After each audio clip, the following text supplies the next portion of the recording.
We just heard in the news recently that Senator Jim DeMint, the founder of the Tea Party caucus in the Senate, is leaving town. That's some scary news. Yes, it is. He's resigning from the U.S. Senate and taking a position to lead the Heritage Foundation. Well, a lot of people think that's both a good thing and a bad thing, and I'm not exactly sure where I come down on the issue.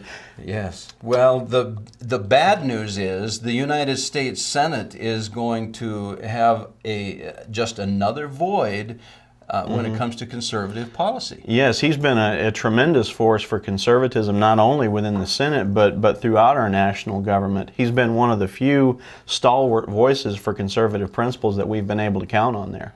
Well, and the upside to that, obviously, is that the Heritage Foundation is an opportunity for him to influence Americans.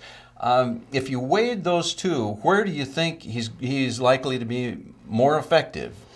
It's hard for me to say because Heritage is a great organization. They've done some really great work to be a conservative voice and to do the research that can get behind the kind of talking points that we tend to use on a regular basis. Put some meat behind those talking points with some real research, some real figures. So he has an opportunity there to make a tremendous difference, and he's a great fit with the organization.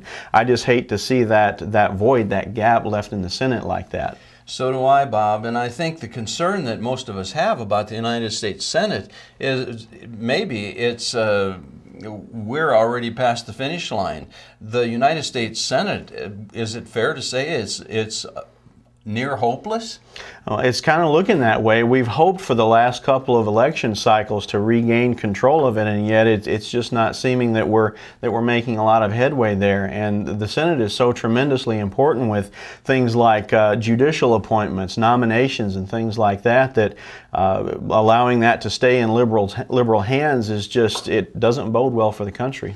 Well, the reason that Democrats are in charge is that the American public voted, and they voted for another 4 years of this kind of insanity.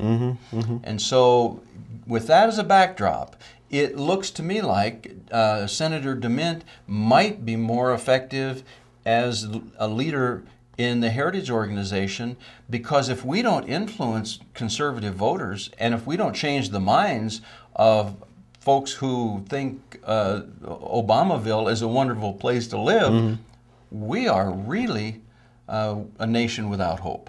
Now, that's very possible. I know a lot of conservatives seem to be very disheartened right now because we're not hearing a whole lot of that message of values that resonate with them coming out of Washington. And who knows, maybe if he is able to work with Heritage to kind of leverage his own voice, leverage what they're already doing and multiply that in some way, maybe it will come out to our benefit.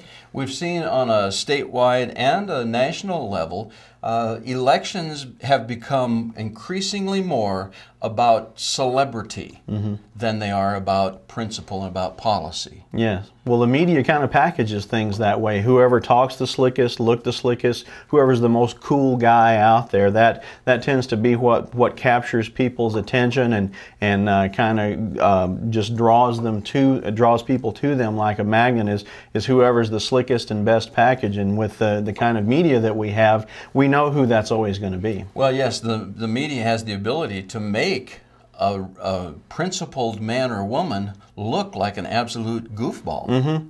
No matter what it is, whether they say something that makes perfect sense, the media can put a twist on that with their little snickers and their sneers. And of course, if a person makes a misstatement or a statement that's not very clear, something that we all do from time to time, they can take that and just make that into the worst thing possible. And we saw a couple of really egregious examples of that in the last election. Well, you go back to the George W. days. Does the term gravitas bring back any memories? Yeah. You know, that talking point or that list of talking points was across the media. All of a sudden, it just appeared, and they hammered George W. with it. Yeah, you just heard that over and over and over. No matter you switch the channel, you pick up a newspaper, radio, it's always the same theme. Yes. Well, whether you agree with the policies of George W. or Obama or whoever, the truth is that principle doesn't always win the day. Hopefully, Senator Jim DeMint will be an effective force to change that.